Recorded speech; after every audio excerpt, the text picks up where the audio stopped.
میں نے ایک چاند سی بیٹی کو جنم دیا تھا۔ وہ بےحد خوبصورت اور من موہنی سی تھی۔ ویسے تو بےحد خوبصورت تھی، لیکن اس کی آنکھیں سب سے زیادہ حسین تھیں۔ اس کی نیلی آنکھیں کسی گہری جھیل کی طرح سے تھیں جسے کئی گھنٹے دیکھا جا سکے۔ ہم غریب میاں بیوی کا وہ کل اثاثہ تھی۔ اس کے پیدا ہوتے ہی میرے ساتھ کچھ پیچیدگیاں سی ہو گئی تھیں۔ میں آگے ماں نہیں بن سکتی تھی۔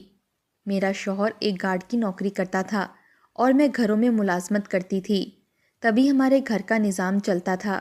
میں نے اپنی بیٹی کا نام گوہر نایاب رکھا تھا۔ میں جب ملازمت پر جاتی تو اپنی بیٹی کو بھی ساتھ لے جاتی۔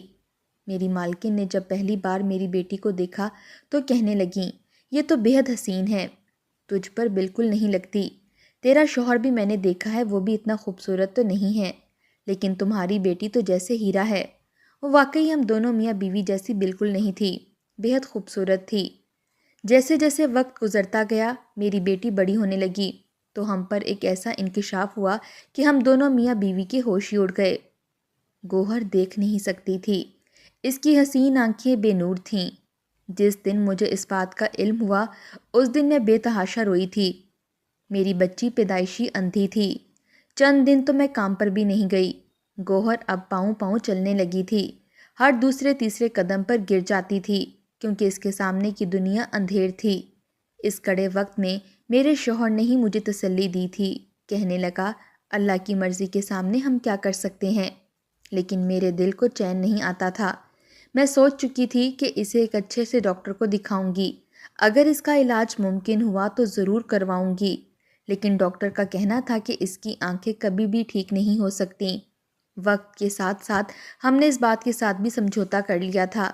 میری بیٹی اب 13 سال کی ہو چکی تھی، لیکن اس کی چھٹی حس بہت تیز تھی۔ وہ بے حد سمجھدار بھی تھی۔ اسے اپنے چھوٹے سے گھر میں چلنے پھرنے میں کبھی بھی کوئی دقت پیش نہیں آئی تھی۔ وہ اندازے سے چل پھر لیتی تھی۔ جو سب سے بڑی خوبی اس میں تھی وہ یہ تھی کہ وہ چھو کر کلر سے چہروں اور چیزوں کو بنا لیتی تھی۔ وہ بالکل ویسی ہی شکل و صورت کو بنا لیتی تھی۔ اب میں اسے روز روز ملازمت پر اپنے ساتھ نہیں لے کر جاتی تھی، بلکہ وہ گھر پر ہی رہتی تھی۔ اب تو گھر کے چھوٹے موٹے کام بھی کر دیا کرتی تھی۔ لیکن ایک دن جب میں شام کو کام سے گھر واپس آئی، باہر کا دروازہ بجانے پر بھی کسی نے دروازہ نہیں کھولا۔ میں نے کئی بار دروازے پر دستک دی، لیکن دروازہ نہیں کھلا۔ میں بے حد پریشان ہو گئی کیونکہ گوہر تو گھر پر ہی تھی۔ میرا دل اب بے چین سا ہونے لگا تھا۔ گوہر دروازہ کیوں نہیں کھول رہی تھی؟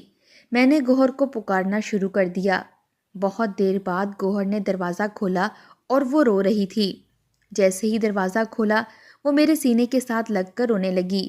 میں تو پہلے سے پریشان تھی، اسے یوں روتا دیکھ کر میرا دل ہی دہل کر رہ گیا تھا۔ میں نے پوچھا، گوہر بیٹا کیا ہوا ہے؟ تو وہ کچھ نہیں بولی، بس روئے جا رہی تھی۔ پھر کہنے لگی، اسے ڈر لگ رہا تھا، بلی اس کے کمرے میں آ گئی تھی، اسے گھر پر اکیلا نہیں رہنا۔ میں نے کہا، ٹھیک ہے، میں تمہیں اپنے ساتھ ملازمت پر لے جاؤں گی۔ اگلے روز میں اسے اپنے ساتھ کام پر لے گئی۔ اسے بنگلے کے لان میں بٹھا دیا۔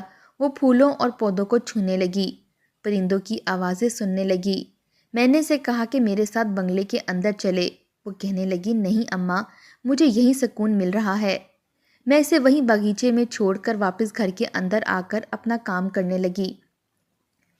گھر کی صفائی کے ساتھ ساتھ مجھے گھر کا کھانا بھی پکانا ہوتا تھا، اس لیے مجھے 4-5 گھنٹے لگ جاتے تھے۔ میں نے اپنا کام ختم کیا اور جب واپس باہر آئی تو میری بیٹی کے پاس مالی کا جوان بیٹا بیٹھا ہوا تھا۔ جن نظروں سے وہ میری بیٹی کو دیکھ رہا تھا مجھے اس پر غصہ آنے لگا۔ بھلا اس کا کیا کام تھا کہ وہ میری بیٹی کے پاس بیٹھے؟ میں جب وہاں پہنچی تو وہ نوجوان میرے چہرے کے سخت تاثرات دیکھ کر گھبرا کر کھڑا ہو گیا۔ میں نے کہا، تم میری گوہر کے پاس کیا کر رہے ہو؟ میرے سخت لہجے پر وہ گڑبڑا سا گیا۔ کہنے لگا، میں تو ویسے ہی بیٹھ کر اس سے باتیں کرنے لگا تھا۔ خالہ، اگر تمہیں برا لگا ہے تو آئندہ نہیں کروں گا۔ میں نے کہا، ہاں، مجھے یہ سب پسند نہیں ہے، اس لیے میری گوہر کے پاس بیٹھنا بھی مت۔ میری بات سن کر وہ وہاں سے چلا گیا۔ میں نے اپنی بیٹی سے بھی کہا کہ آئندہ اگر وہ تم سے بات کرنے کی کوشش کرے تو مجھے پکار کر بلا لینا۔ وہ اس بات میں سر ہلانے لگی۔ میں جانتی تھی کہ زمانہ بڑا خراب ہے، لیکن میری معصوم بیٹی جو دیکھ بھی نہیں سکتی تھی، بھلا اسے کیا سمجھ کہ اسے کون کن نظروں سے دیکھتا ہے۔ اگلے روز جب وہ میرے ساتھ کام پر گئی تو میں اسے اندر لاؤنج میں لے گئی اور اسے وہاں ایک کونے پر بٹھا دیا۔ وہ وہاں بیٹھی رہی، میں اپنے کام کر کے کچن میں چلی گئی۔ مجھے کھانا بنانے میں 2 گھنٹے لگ گئے تھے۔ جب میں کام نپٹا کر کچن سے باہر آئی تو یہ دیکھ کر حیران ہوئی تھی کہ میری بیٹی وہاں موجود نہیں تھی۔ میں نے سوچا کہ وہ کہاں جا سکتی ہے۔ میں نے اسے پکارا تو وہ صاحب جی کے کمرے سے باہر نکل رہی تھی۔ مالکن اسی وقت کچن سے باہر آئی تھیں۔ میں نے گوہر سے پوچھا کہ تم یہاں سے کیوں اٹھ گئی تھی؟ اس سے پہلے کہ گوہر جواب دیتی، میری مالکن مجھے ہی ڈانٹنے لگیں، کہنے لگیں تم کیا اس کے پیچھے پڑی ہو؟ بچی ہے، تنگ آ گئی ہوگی بیٹھ بیٹھ کر۔ گوہر مجھے کچھ گھبرائی ہوئی لگ رہی تھی۔ جب ہم دونوں گھر واپس آئے تو مجھ سے کہنے لگی اسے میرے ساتھ کام پر نہیں جانا، اسے وہاں بھی ڈر لگتا ہے۔ میں نے کہا وہاں کیسا ڈر؟ وہاں تو میں تمہارے ساتھ ہوتی ہوں، پھر تمہیں ڈرنے کی کیا ضرورت ہے؟ لیکن وہ کہنے لگی کہ اسے میرے ساتھ نہیں جانا۔ میں نے کہا تمہیں میں اکیلی گھر پر نہیں چھوڑ سکتی، لیکن وہ نہیں مانی۔ کہنے لگی اسے گھر پر ہی رہنا ہے۔ ابھی ہماری بحث ہی چل رہی تھی جب ایک فقیر ہمارے دروازے پر دستک دینے لگا، کھانا مانگنے لگا، اور فقیر کی دستک پر گوہر کا چہرہ چہک سا گیا۔ وہ جلدی سے کچن میں گئی اور اس کے لیے کھانا پلیٹ میں ڈال کر لے آئی اور گیٹ سے باہر نکل کر اسے کھانا دے دیا۔ وہ فقیر اسے دعائیں دیتا ہوا چلا گیا۔ وہ فقیر کافی سالوں سے ہمارے گھر پر آ رہا تھا، کافی عمر رسیدہ تھا، بس کھانے کو روٹی ہی مانگتا تھا۔ بہرحال اگلے روز میں نے گوہر کو سختی سے یہ بات کہی کہ اب وہ گھر پر احتیاط سے رہے، کسی کے لیے دروازہ نہ کھولے۔ وہ میری بات مان گئی۔ میں جب کام پر گئی تو مجھ سے مالک یہ پوچھنے لگے کہ آج تمہاری بیٹی کیوں نہیں آئی۔ مجھے یہ سن کر کچھ حیرت ہوئی تھی۔ مالک نے تو آج تک کبھی مجھ سے بات نہیں کی تھی، وہ گوہر کا کیوں پوچھ رہے تھے؟ میں نے کہا وہ گھر پر ہے، بس کبھی کبھی ہی میرے ساتھ آتی ہے۔ میری بات سن کر وہ کہنے لگے بڑی پیاری اور خوبصورت بچی ہے۔ میں نے کوئی جواب نہیں دیا۔ پہلی بار مجھے یہ بات محسوس ہوئی کہ مالک کسی گہری سوچ میں ہیں۔ پھر وہ مالکن سے ناشتہ لگانے کا کہنے لگے۔ جب میں کام کر کے فارغ ہو گئی تو انہوں نے مجھے 500 کا نوٹ دیا، کہنے لگے اپنی بیٹی کے لیے کچھ لے جانا۔ میں خوش ہو گئی کہ چلو مالک کو بھی ہمارا خیال آ گیا، ورنہ تو بس تنخواہ ہی دیتے تھے۔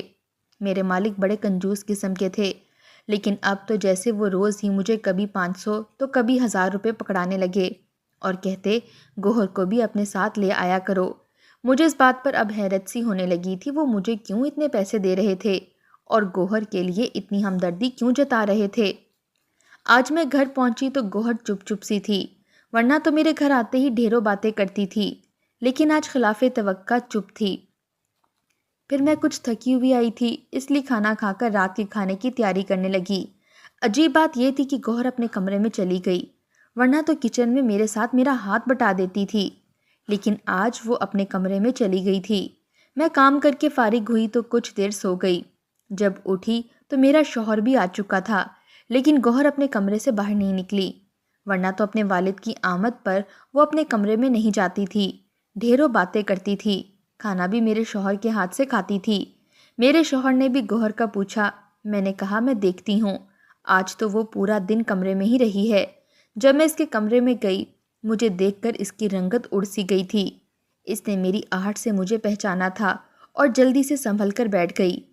مجھے حیرت کا جھٹکا اس وقت لگا جب اس نے اپنے بہتے آنسو صاف کیے۔ میں نے کہا گوہر کیا بات ہے بیٹا، کچھ ہوا ہے؟ تو وہ خوفزدہ سی ہو گئی، نفی میں سر ہلانے لگی۔ میں نے کہا کیا بلی آج بھی تمہارے کمرے میں آئی تھی؟ وہ رونے لگی، کہنے لگی ہاں، وہ بلی میرے کمرے میں آ گئی تھی۔ گوہر بلیوں سے بہت خوف کھاتی تھی۔ میں نے اسے پیار کیا، میں نے کہا اسی لیے تو میں تمہیں اپنے ساتھ لے جاتی تھی، لیکن تم میرے ساتھ اب جانے سے انکار کر دیتی ہو، کل سے تم میرے ساتھ چلنا۔ وہ کچھ نہیں بولی، بس چپ چاپ سے میرے ساتھ لگی رہی۔ اگلے روز گوہر کو بخار ہو گیا۔ میں اس کے پاس رکنا چاہتی تھی، لیکن آج میری مالکن کی دوستوں نے چائے پر آنا تھا۔ اس نے مجھے خاص تاکید کی تھی کہ چھٹی مت کرنا۔ میں بہت پریشان تھی کہ اب کیا کروں۔ میرے شوہر کے کام کی نوعیت بھی ایسی تھی کہ وہ بھی چھٹی نہیں کر سکتا تھا۔ میں نے گوہر کو ناشتہ دیا اور دوا دی، یہی کہا کہ میں جلدی گھر آ جاؤں گی۔ میں جلدی سے مالکن کے گھر چلی گئی۔ میری کوشش تھی جلدی جلدی چائے کے ساتھ دیے جانے والے لوازمات تیار کر دوں اور پھر جلد ہی گھر چلی جاؤں۔ میں نے تیزی سے ہاتھ چلائے اور شامی کباب، نگٹس بنائے۔ مچھلی کو مسالہ لگا کر فریز کر دیا۔ میں نے مالکن سے کہا کہ مجھے آج گھر جلدی جانا ہے، میری بیٹی کو بخار ہے، لیکن وہ کہنے لگیں کہ میں اپنی دوستوں کے ساتھ بیٹھوں گی یا پھر کچن سنبھالوں گی۔ جب تک دعوت ختم نہیں ہو جائے وہ مجھے چھٹی نہیں دے سکتیں۔ میں بری طرح سے پھنس گئی تھی۔ میں کام کر رہی تھی لیکن میرا دل گوہر کے لیے پریشان تھا۔ شام 7 بجے تک مالکن کی دعوت ختم ہوئی تھی۔ میں نے کچھ کھایا پیا بھی نہیں اور گھر کے لیے نکل گئی۔ جتنا تیزی سے میں چل سکتی تھی چل رہی تھی۔ میں جیسے ہی گھر کے پاس پہنچی تو میری جان ہی نکل گئی۔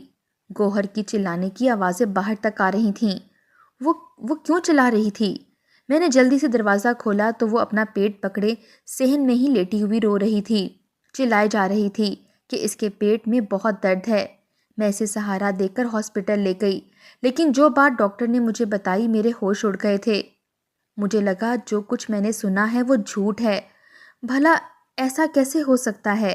ایسا نہیں ہو سکتا۔ ڈاکٹر نے بتایا آپ کی بیٹی کو کسی نے زیادتی کا نشانہ بنایا ہے اور کئی روز سے اس کے ساتھ مسلسل زیادتی کی جا رہی ہے۔ یہ بات ایسی تھی کہ میں بے جان سی ہو کر کرسی پر ڈھہ گئی۔ میری سوجھ بوجھ ختم سی ہو کر رہ گئی تھی۔ میں پھٹی پھٹی آنکھوں سے ڈاکٹر کو دیکھ رہی تھی۔ میری بچی اس وقت ایمرجنسی میں بے حال لیٹی ہوئی تھی۔ اس کی سفید رنگت پیلی پڑ چکی تھی۔ میری 13 سالہ معصوم سی بچی جو دیکھ بھی نہیں سکتی تھی۔ کون اتنا سفاک تھا جسے میری مظلوم بچی پر ترس نہیں آیا تھا؟ مجھے لگتا تھا کہ ہم انسانوں کے نہیں جانوروں کے معاشرے میں رہتے ہیں، جہاں صرف جنسی خواہش کو پورا کیا جاتا ہے۔ یہ نہیں دیکھا جاتا کہ وہ کم عمر معصوم سی بچی کسی کی بیٹی ہے، بیوی ہے، ماں بہن ہے۔ کچھ نہیں دیکھا جاتا۔ کاش کہ ایسے مردوں کو بیچ چوراہے پر سر عام پھانسی پر لٹکا دیا جائے، لیکن ایسا کچھ بھی تو نہیں ہوتا۔ ایسے لوگ بھوکے کتے بھیڑیوں کی طرح سے سڑکوں پر دندناتے پھرتے ہیں اور ہم جیسے غریبوں کی کوئی سنوائی نہیں ہے۔ کوئی ایسا نہیں جو ہمیں انصاف دلا سکے۔ میں پھوٹ پھوٹ کر رونے لگی۔ میری غیر ہوتی حالت دیکھ کر ڈاکٹر مجھے تسلی دینے لگے۔ میرا سب کچھ برباد ہو چکا تھا۔ میری بچی تو اس کمینے کی شکل بھی پہچان نہیں سکتی تھی کیونکہ وہ دیکھ نہیں سکتی تھی۔ میرا جی چاہا کہ وہ شخص میرے سامنے آ جائے تو میں اس کا گلا گھونٹ کر اسے جان سے مار ڈالوں، اس کے ٹکڑے ٹکڑے کر ڈالوں۔ کاش کہ ایک بار وہ میرے سامنے آ جائے۔ اس وقت میری حالت تھی کہ اگر وہ شخص میرے سامنے آ جاتا تو میں اس کا قتل کر ڈالتی۔ اس نے میری بچی کو برباد کر کے رکھ دیا تھا۔ رات تک میرا شوہر بھی ہاسپٹل پہنچ گیا۔ اس کی حالت بھی مجھ سے کچھ مختلف نہ تھی۔ وہ مرد ہوتے ہوئے پھوٹ پھوٹ کر رونے لگا۔ میں نے کہا کہ ہم پولیس میں رپورٹ لکھوائیں گے، لیکن وہ کہنے لگا کہ پولیس والے خود سب سے بڑے بھیڑیے ہیں، ہماری جمع پونجی بھی رکھ لیں گے اور ہماری معصوم بچی کو بھی نہیں چھوڑیں گے۔ اگر انصاف کے محکموں سے انصاف مل جاتا تو ہم جیسے غریبوں کی بیٹیاں محفوظ ہوتیں۔ مجھے ایک پل بھی چین نہیں آ رہا تھا۔ میری بچی 2 دن ہاسپٹل میں رہی۔ جب گھر واپس آئی تو تب بھی بہت چپ تھی۔ میں اس سے کیا سوال کرتی؟ اس کے چہرے پر اس کی سہ جانے والی اذیت صاف واضح تھی۔ رات کو میں اپنی بیٹی کے ساتھ ہی لیٹ گئی۔ آدھی رات کو وہ خوف سے چلانے لگی، بار بار کہنے لگی کہ اس کے پاس مت آؤ، اس پر رحم کھاؤ، اسے چھوڑ دو۔ وہ رو رہی تھی۔ میں اس کے پاس آئی تو مجھے بھی پیچھے کر دیا، مجھے دھکے دینے لگی۔ وہ اپنے آپ میں ہی نہ تھی۔ میں نے اسے سنبھالنے کی بہت کوشش کی لیکن وہ اپنے حواسوں میں نہ تھی۔ میرا شوہر بھی شور کی آواز سن کر کمرے میں آ گیا، لیکن میرے شوہر کی آواز سن کر وہ سہم کر پیچھے ہونے لگی، ڈرنے لگی، کہنے لگی میرے پاس مت آؤ، مجھ سے دور رہو، خدا کے لیے میرے ساتھ یہ ظلم مت کرو۔ ہم دونوں میاں بیوی کے دل چیر کے رہ گئے تھے۔ اپنی بچی کی چیخو پکار کو سن کر طیش کے مارے ہمارا یہ عالم تھا کہ ایک بار وہ شخص مل جائے تو اسے زندہ نہ چھوڑتے، اسے عبرت کا نشانہ بنا کر رکھ دیتے۔ میں کافی دن سے کام پر نہیں جا رہی تھی۔ اگلے روز میری مالکن میرے گھر آ گئی، لیکن جب اسے میری بیٹی کے بارے میں معلوم ہوا تو وہ بھی آبدیدہ ہو گئی۔ میرے ہاتھ میں کئی ہزار کے نوٹ رکھ کر چلی گئی۔ میرے آنسو نہیں تھم رہے تھے۔ میری بچی کی حالت سنبھل نہیں رہی تھی۔ وہ ہر وقت ڈری سہمی اپنے کمرے میں بیٹھی رہتی۔ ذرا سی آہٹ ہوتی تو چلانے لگتی، اپنے باپ کی آواز سنتی تو رونے لگتی۔ اسے لگتا کہ اس کا باپ نہیں، وہی وحشی جانور مرد ہے جس نے اسے برباد کیا ہے۔ اپنی بچی کی حالت دیکھ دیکھ کر میں خود بہت پریشان ہو چکی تھی۔ ایک بار میں باہر گلی میں سبزی والے سے سبزی خریدنے کے لیے باہر آئی تو اس مالی کے بیٹے کو اپنی گلی میں دیکھ کر مجھے حیرت ہوئی تھی۔ وہ یہاں کیا کر رہا تھا؟ اس کا گھر تو یہاں سے بہت دور تھا۔ اس نوجوان کی نظر میرے ہی گھر کی طرف تھی۔ مجھے اس پر شک ہونے لگا۔ ایک بار وہ لان میں بیٹھا میری بیٹی سے نہ جانے کیا بات کر رہا تھا۔ میرا دل تو پہلے ہی بہت دکھا ہوا تھا۔ میں سیدھی اس لڑکے کے پاس چلی گئی اور اس کا گریبان پکڑ لیا۔ میری اچانک سے اس افتاد پر وہ بکھلا کر رہ گیا تھا۔ میں نے کہا کہ کتے کمینے، تو نے میری معصوم بچی کی زندگی برباد کر دی۔ میری بات سن کر اس کی رنگت اڑ گئی تھی۔ وہ بری طرح سے گھبرا گیا تھا۔ کہنے لگا خالہ قسم لے لو، میں نے ایسا کچھ نہیں کیا۔ مجھے تو بیگم صاحبہ نے بتایا تھا تو سن کر بہت دکھ ہوا تو میں چلا آیا۔ مجھے اس کے کسی جھوٹ پر کوئی اعتبار نہ تھا۔ میں نے اسے مارنا پیٹنا شروع کر دیا۔ وہ ہاتھ جوڑ کر رونے لگا، کہنے لگا میں نے ایسا کچھ نہیں کیا۔ بہت سے لوگ یہ ہنگامہ دیکھ کر وہاں جمع ہو گئے۔ میں اسے بے تحاشا مارے جا رہی تھی کیونکہ میں نے اسی کو اپنی بیٹی کے ساتھ بیٹھے دیکھا تھا۔ مجھے اس وقت ہی اس کی نظریں ٹھیک نہیں لگی تھیں۔ نہ جانے کہاں سے وہ وہاں پہ فقیر آ گیا اور اس نے میرے ہاتھوں سے اس نوجوان کو بچایا۔ اتنی دیر میں میں اسے اچھا خاصا زخمی کر چکی تھی۔ اس کے ہونٹ کے قریب سے خون بہہ رہا تھا۔ وہ رو بھی رہا تھا۔ وہ فقیر کہنے لگا تمہاری بیٹی کو اس نے برباد نہیں کیا، کسی اور نے کیا ہے۔ میں یہ سن کر اس فقیر کی شکل دیکھنے لگی۔ پھر اس نے مجھے ایک بات بتائی اور کہنے لگا اس پر عمل کر کے دیکھ لے، تیرا مجرم تیرے سامنے آ جائے گا۔ گو کہ یہ میرے لیے مشکل تھا، لیکن میں نے اس پر عمل کرنا شروع کر دیا اور اپنی بیٹی کو اکیلا چھوڑ کر کام پر جانے لگی۔ میں نے مالکن سے کہا کہ جو ہوا سو ہوا، لیکن کام بھی تو ضروری ہے۔ مجھے ایک ہفتہ ہی کام کرتے ہوا تھا کہ ایک شام جب میں واپس گھر گئی تو کچھ دیر بعد ہی وہ فقیر آ گیا۔ اس نے مجھ سے کھانا مانگا۔ میں نے اسے کھانا کھلا دیا تو کہنے لگا کل صبح اپنے گھر میں چھپ جانا، تمہارا دشمن کل تمہاری بیٹی کے پاس ضرور آئے گا۔ میں نے ایسا ہی کیا تھا۔ میں گھر میں ہی چھپ گئی۔ جیسے ہی دوپہر ہوئی کوئی دیوار پھلانگ کر اندر داخل ہوا اور سیدھا میری بیٹی کے کمرے میں چلا گیا۔ جیسے ہی دروازہ بند ہوا میری بیٹی کی چیخوں کی آوازیں بلند ہونے لگیں۔ وہ شاید اسے پہچان گئی تھی۔ میں نے زور زور سے دروازہ بجا دیا، ایک شور سا مچا دیا۔ اندر جو کوئی بھی تھا بکھلا گیا تھا۔ میرے شور کو سن کر محلے والے بھی میرے گھر پر آ گئے۔ پولیس بھی پہنچ گئی۔